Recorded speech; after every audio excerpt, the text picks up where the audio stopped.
Good morning. It's April 28th, 2020. I'm Pastor Rusty, and this is your daily inspo. I'm down here in a room that we're finishing. It's going to be a bedroom shortly.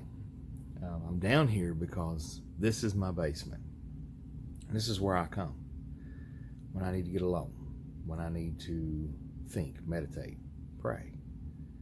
See, I believe in a prayer closet. I believe in having a place that is set aside. Now, that doesn't mean that this room, which will shortly be my in-laws' bedroom, is the only place I can go pray.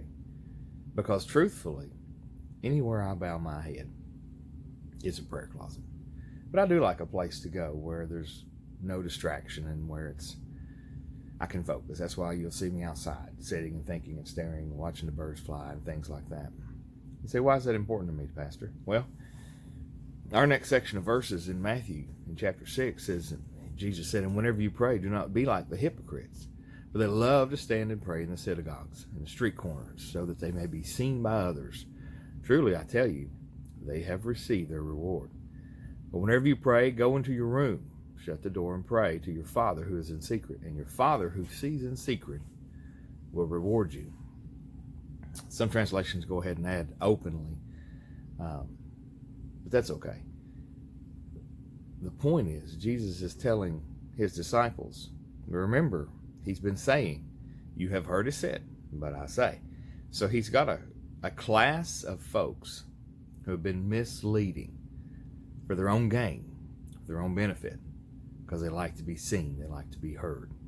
These are these uber pious of the day. And that's not what God's about, is it? It's really not about me. Again, I say that all the time.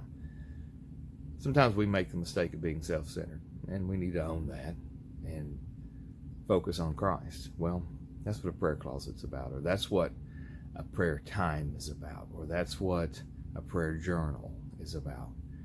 Jesus didn't say if you pray, he said when you pray. Prayer is the blood in the veins, if you will, of a Christian. That's who we are. We are connected to the Almighty. He says he'll never leave us and he'll never forsake us. So we're connected. And that prayer, wow. And you know what? A lot of people who probably don't have a regular prayer life, maybe just haven't got to the point where they really needed it.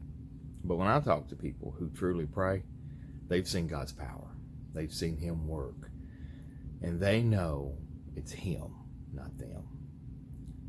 Prayer. Go into your closet. Spend time fellowshipping. And you know, that really is something you could do today. Find you a place. Find you a time.